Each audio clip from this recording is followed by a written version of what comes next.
할렐루야, 예수님의 이름으로 환영합니다. 우리 9월 19일 새벽기도 주님 앞에 우리 함께 기도하며 올려드리도록 하겠습니다. 우리 함께 기도하시겠습니다. 전능하시고 온 우주를 창조하신 우리 주 하나님, 그 하나님 아버지 앞에 하나님의 말씀은 진리이며 우리가 주님을 기뻐하고 묵상할 때에 우리의 삶의 힘이 주님으로부터 나오는 것을 믿기에 이 자리에 나왔습니다. 하나님, 믿음으로 간구하며 나아가는 우리 귀한 성도님들에게, 또한 마음 가운데 탄식할 수 없어 아픔 가운데 있는 분들에게라도 하나님, 이 말씀이 동일하게 흘러가게 하시고 이 말씀으로 우리의 삶을 변화시켜 하나님께서 이끄시고 하나님께서 만지시는, 그래서 하나님의 방법대로 쓰임을 받는 우리 모든 각 인생들이 될 수 있도록 주께서 오늘 시간을 인도하여 주십시오. 이 모든 말씀 살아계신 예수님의 이름 받들어 감사하며 기도드렸습니다. 아멘. 아멘. 네, 오늘은 제가 우리 성도님들과 야고보서 지속적으로 말씀을 나누고 싶습니다. 우리 야고보서 5장 1절부터 6절의 말씀을 가지고 지금은 대세와 전쟁하는 시대라는 말씀으로 우리 성도님들과 함께 말씀을 나누고자 합니다. 먼저 제가 하나님의 말씀을 1절로부터 6절까지 봉독하도록 하겠습니다. 먼저 1절입니다. 들으라 부한자들아, 너희에게 임할 고생으로 말미암아 울고 통곡하라. 너희 재물은 썩었고 너희 옷은 좀 먹었으며 너희 금과 은은 녹이 슬었으니 이 녹이 너희에게 증거가 되며 불같이 너희 살을 먹으리라. 너희가 말세에 재물을 쌓았도다. 보라, 너희 밭에서 추수한 품꾼에게 주지 아니한 삭이 소리 지르며 그 추수한 자의 우는 소리가 만군의 주의 귀에 들렸느니라. 너희가 땅에서 사치하고 방종하여 살육의 날에 너희 마음을 살찌게 하였도다. 너희는 의인을 정죄하고 죽였으나 그는 너희에게 대항하지 아니하였느니라. 아멘. 하나님의 말씀입니다. 우리 성도님들은 어떻게 생각하십니까? 큰 흐름에, 큰 물살에 우리의 몸을 맡기는 것이 쉽습니까? 아니면 그 물살을 거슬러 올라가는 것이 쉽습니까? 물론 전자입니다. 전자라는 것은 결국은 흐름이 있으면 그 흐름에 따라 흘러가는 것이 조금 더 수월하게 갈 수 있기 때문입니다. 그러다 보니까 이러한 삶을 살 때예요, 우리가 이러한 삶을 신앙 가운데 빗대어 보면 신앙생활이 어떻게 보면 전쟁과 같다라고 이야기할 수 있겠습니다. 왜냐하면 이러한 것입니다. 세상이라는 흐름이 있습니다. 그리고 세상이라는 흐름 속에서 우리 성도님들과 저는 살아가고 있습니다. 그러나 그 세상이라는 흐름 속에서 때로는 신앙 때문에 세상이 가라고 하는 방향을, 때로는 우리 신앙을 위하여 신앙을 바라보고자 또한 우리가 목적하는 바가 있기 때문에 그 방향을 갈 때에 우리는 그 흐름을 거슬러 올라갈 수 있을 수도 있기 때문입니다.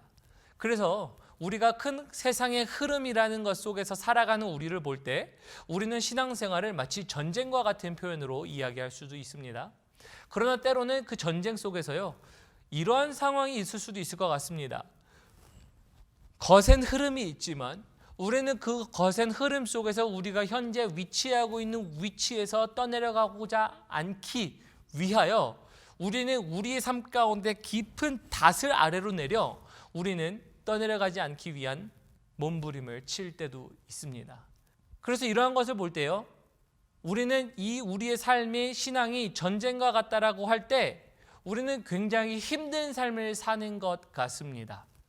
그러나 우리는 힘든 삶을 사는 것이 아니라는 것을 저는 다시 한번 명확하게 짚고 싶습니다. 우리 주님께서도 이러한 전쟁과 같은 삶을 사셨습니다. 그리고 이런 전쟁과 같은 삶을 사는 우리에게 있어서 주님은 평안이 어디에 있는지를 명확하게 말씀하고 있기 때문입니다. 그래서 오늘 본문 말씀을 나누기에 앞서서 우리 주님의 삶을 한번 함께 보도록 하겠습니다. 우리 요한복음 먼저 16장 33절을 보도록 하겠습니다. 주님께서 이렇게 말씀하셨습니다. 이것을 너희에게 이르는 것은 너희로 내 안에서 평안을 누리게 하려 함이라. 세상에서는 너희가 환난을 당하나 담대하라. 내가 세상을 이기었노라. 예수님도 예수님의 삶 속에서 전쟁과 같은 삶이라는 표현을 쓰셨습니다. 왜냐하면 예수님이 방금 본 본문 마지막 절에 뭐라고 얘기하셨죠? 보라, 내가 세상을 이겼노라. 세상을 이겼다라는 말씀은 결국은 세상과 싸우셨다라는 말씀이시지요. 세상과 싸우셨다라는 말씀은 결국은 예수님의 삶도 이 땅 가운데 성육신하며 그는 몸소, 주님께서는 몸소 이 땅 가운데 싸우는 삶이 무엇인지를 보여주셨다라는 것입니다. 그러나 더 중요한 것은 그 싸우는 삶 속에서 앞에 우리에게 이러한 말씀으로 위로하고 계시다라는 것입니다. 내가 너희에게 이르는 것은 너희로 내 안에서 평안을 누리게 하려 함이니라 라고 이야기합니다. 그래서 결국은 이런 이야기를 할 수 있죠. 세상이라는 큰 흐름 속에 우리는 주 안에서 평안을 누릴 수 있다라는 것입니다. 그래서 우리는 전쟁과 같은 삶을 살아도 어떤 때로는 세상의 흐름을 역행할 때라도 우리는 우리 삶 가운데 겉으로 볼 때 힘들어 보이지만 주께서 주시는 평안함이 우리 안에 있다는 것입니다. 언제? 우리가 주 예수 그리스도라는 그분 안에 우리의 영혼의 닻을 내릴 때라는 것입니다. 그런데 제가 왜 오늘 이 말씀을 먼저 드리냐면요, 이것을 반드시 이해해야 합니다. 왜냐하면 오늘 본문 말씀이 겉으로 볼 때는 부자들에게 이야기합니다. 그리고 재물을 쌓은 것에 대하여 이야기합니다. 그러나 겉으로 볼 땐 재물과 부에 대해서 얘기하는 것 같지만요, 사실은 더 깊은 내면으로 들어가 보면요, 이것은 부와 재물, 가난하고 가난하지 않은 자들에 대한 대립이 아니고요, 세상의 흐름에 편승할 것인가 아니면 세상의 흐름에 편승하지 않고 우리는 주님의 말씀에 편승할 것인가, 주님의 방법에 편승할 것인가에 대한 차이이기 때문입니다. 그런데 그것이 오늘 부와 재물이라는 것을 속에서 나타났다라는 점을 우리 한번 인지하시고, 그래서 오늘 더 깊이 본문 말씀을 통하여 함께 나눠보도록 하겠습니다. 먼저 본문 말씀 5장 1절부터 제가 3절까지 함께 읽도록 하겠습니다. 먼저 1절입니다. 들으라 부한 자들아, 너희에게 임할 고생으로 말미암아 울고 통곡하라. 우리 부한 자들에게 경고하고 있지요, 부자들에게 경고합니다. 그런데 그 경고를 왜 경고하냐면 이렇게 얘기합니다. 2절에 너희 재물은 썩었고 너희 옷은 좀 먹었으며 너희 금과 은은 녹이 슬었으니 이 녹이 너희에게 증거가 되며 불같이 너희 살을 먹으리라. 너희가 말세에 재물을 쌓았도다. 이 말씀을 들으면 재물을 쌓은 것 자체가 잘못된 것 같죠. 그러나 잘못된 것이 아니라 말세에 재물을 쌓았는데 그 재물이 어떤 재물이냐면 녹이 슬고 그리고 그 재물은 썩은 것이고 그리고 좀 먹은 옷이라고 표현을 합니다. 그런데 왜 그러면 그들이 쌓은 재물 자체가, 그들이 누리고 있는 그 호화스러운 옷이 좀을 먹고 녹이 슬고 그들의 살을 먹는 것이라고 표현했을까요? 그것은요, 그들이 쌓은 부를 쌓은 방법에 대한 것이 잘못되었기 때문입니다. 그 방법에 대하여 이렇게 얘기합니다. 우리 4절부터 보면 이렇게 되어 있습니다. 4절에 보면 보라, 너희 밭에서 추수한 품꾼에게 주지 아니한 삭이 소리 지르며 추수한 자의 우는 소리가 만군의 주의 귀에 들렸느니라. 너희가 땅에서 사치하고 방종하여 사륙의 날에 너희 마음을 살찌게 하였도다 라고 합니다. 그래서 그들이 부와 재물을 쌓았었던 방법은 뭐냐면요, 4절에 나와 있는 것처럼 그들의 품꾼들에게 삭슬 주지 아니하였던 것입니다. 그럼 그들의 품꾼에게 삭슬 주지 않고 그들이 착복했다라는 것들을 통해서 그들이 올바른 방법을 쌓지 않았다는 것인데, 그럼 오늘 이것이 오늘 본문 말씀에 제가 서두에 말씀한 것과 같이 어떻게 시대적 흐름을 거스르는 삶과 연결이 있습니까? 라고 하냐면요, 그럼 이것은 좀 시대적 배경의 이해가 조금 필요하기 때문입니다. 이 당시에 야고보가 형제들에게, 지금 야고보가 믿는 형제들에게 이 편지를 쓰면서 경고할 때에, 즉 믿는 자들 중에 부자가 된 자들에게 이러한 것들을 쓸 때에 그들이 부를 축적할 수 있었던 방법에는요, 그 배경에는 로마 시대의 배경이 조금 영향을 끼치고 있습니다. 그리고 그 로마 시대의 배경은 좀 이런 겁니다. 이때 당시에는 로마가 이제 점점 더 왕성해지고 강성해지고 그리고 전쟁을 많이 할 때였습니다. 그러다 보니까 로마 제국을 특징에 생각하면요, 황제 그리고 노예 그리고 전쟁, 군인 이 정도로 축약할 수 있을 것 같습니다. 그러다 보니까 이 당시에 있었던 그 당연한 풍습 중에 하나는 노예였습니다. 왜냐하면 전쟁이 하도 많다 보니까, 정복전쟁이 계속 일어나다 보니까 정복전쟁을 통하여 그들은 노예를 갖기 시작했습니다. 그러다 보니까 노예는 그들의 삶 가운데 너무나도 자연스러운 세상의 문화 중에 하나였습니다. 그래서 이것이 우리 성도님들에게 가장 친숙하게 다가와 있는 것으로 조금 바꾸어 말씀을 드리면 이런 것들을 아마 접해보셨을 겁니다. 우리 미국 드라마 중에 스파르타쿠스라는 미국 드라마가 있습니다. 이 미국 드라마는 결국 이 로마 시대에 노예와 그리고 군인들의 어떠한 실제적인 상황들 가운데 시대적 배경을 실제로 적나라하게 그린 미국 드라마라고 이야기합니다. 저는 보진 않았습니다만 그 이야기가, 그리고 그 미국 드라마가 유명하다라고 하더라고요. 또 그리고 우리 성도님들이 더 친숙하게 아마 들으셨을 것 같은, 그리고 영화 두 가지를 한번 소개시켜드리고자 하는데요. 영화 두 가지 중에 한 가지는 우리 글래디에이터 들어보셨죠? 노예 검투사가 나타나서 싸우는 영화입니다. 또 뿐만 아니라 300이라는 영화가 있었지요. 이 영화들의 대부분을 보면 결국은 뭘 이야기하냐면 전쟁, 노예, 그리고 그것 가운데 나타나는 이 로마 군사들이 등장하기 때문입니다. 그럼 어쨌든 이 시대적 배경은요, 노예가 너무나도 당연한 것이기 때문에 노예들을 가지고 부려서 그들을 부려먹으며 그들을 가지고 착복하여 그들을 통하여 부를 쌓는 것은 너무나도 당연했던 것이었습니다. 그러다 보니까 4절에 등장하는 것처럼 이제 그들에게 품삯을 주지도 않고 그냥 그들의 모든 것들을 착복하여 가져가는 일들, 누가 뭐라 하겠습니까? 노예이니까. 노예를 부려먹어서 한 건데 뭐가 잘못된 것입니까? 그러다 보니까 세상의 흐름은요, 이런 겁니다. 너희는 노예를 써도 돼. 그리고 너희는 노예를 가지고 너희의 부를 축적해도 돼에 대한 이야기들이 너무나도 만연되어 있던 것이었습니다. 그런데 그런 노예들 속에서도 분명히 형제들이 있을 수 있었습니다. 그리고 그러한 같은 민족들이 있을 수 있었을 텐데 그들은 그런 것들과는 상관없이 그들은 그저 그들의 재화를 쌓기 위하여, 부를 쌓기 위하여 그들을 부려먹었던 것입니다. 그러다 보니까 야고보는 이렇게 얘기를 하는 거죠. 그들에게 들으라 부한 자들이여. 그런데 그 들으라 부한 자들이여가 누구라고요? 이방인들, 로마 사람들은 정말 부한 자들이 아니라는 것을 저희는 알 수 있습니다. 야고보서에 얘기하는 부한 자들은 결국은 예수 그리스도를 믿고 이미 흩어진 유대인들에게, 그리고 이미 부해진 자들에게 그런 경고를 주고 있는 것입니다. 너희가 믿음이 있다 하나 그러나 너희는 너희 형제를, 그리고 너희는 사람들을 착복하였다.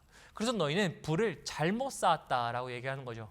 그래서 결국은 이러한 적용이 가능합니다. 시대적 흐름 가운데 너무나도 우리는 편승할 수 있는 것들이 있었습니다.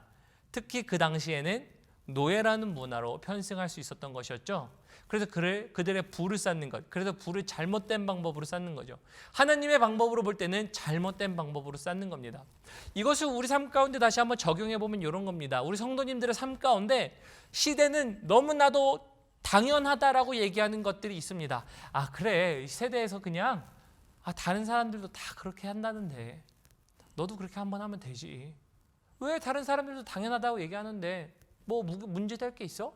문제될 게 없지 라고 얘기하는 겁니다. 우리 성도님들 가운데서는 이러한 것들 어떤 모습으로 나타나셨습니까?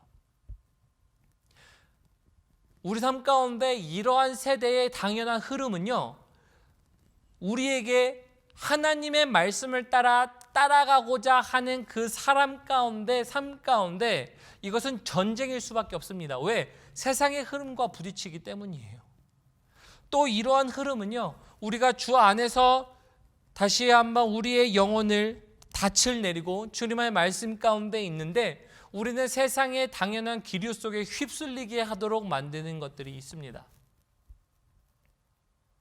우리는 여기서 다시 한번 살펴봐야 합니다. 우리의 삶이 과연 이것을 거슬러 올라가는 삶을 살고 있는지, 아니면 그냥 시대적 흐름에 항상 나는 편승하고 있는지입니다. 가장 쉽게 이야기할 수 있는 것은 이런 거일 수 있을 것 같습니다. 요즘 코로나 사태 때문에 우리 신앙도 세대에 너무 편승하는 흐름들이 보여지고 있습니다. 정부에서 그리고 외부에서 교회는 나가지 않고 너희 교회는 그냥 그 비대면으로 예배를 드리고 그리고 너희의 신앙생활은 그렇게 유지해라 라고 합니다.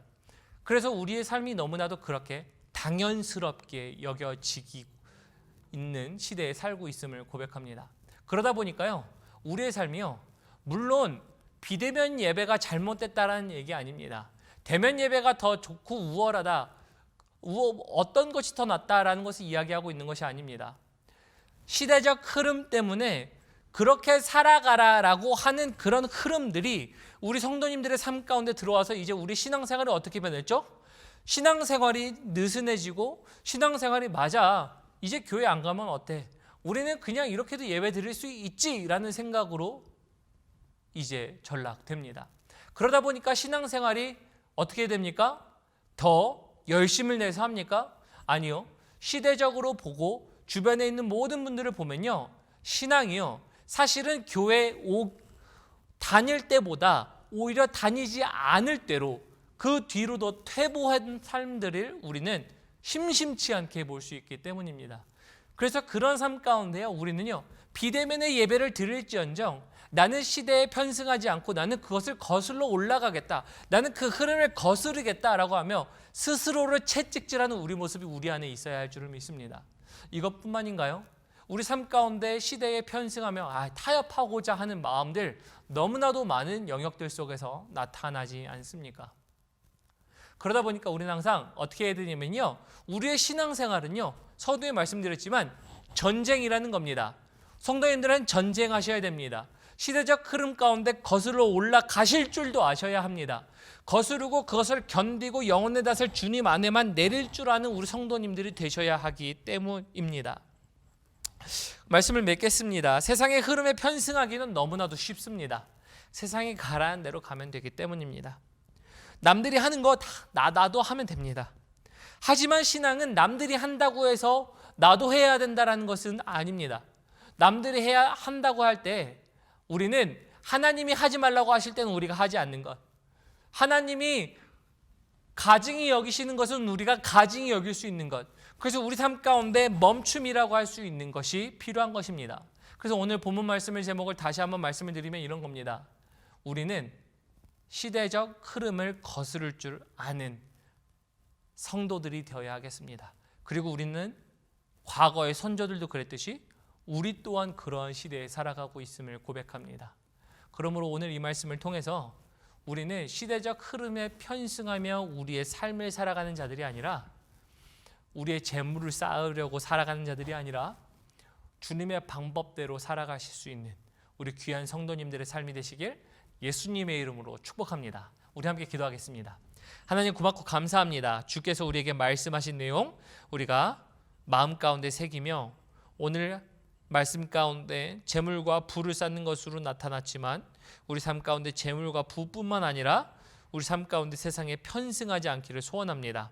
그래서 세상이 가라고 하는 방향대로 가서 우리 삶이 그곳에서 쌓아지고 그곳에서 우리의 삶을 안위하는 것이 아니라 우리 주 예수 그리스도의 말씀 안에 우리의 영혼에 닻을 내리고 우리가 그곳에서 우리의 삶을 쌓아가며 우리가 거기서 우리의 삶을 한 걸음 한 걸음 주님과 함께 나아갈 때에 하나님, 우리가 주님께서 바라보시는 그 목적지에 도달할 수 있도록 도와주십시오.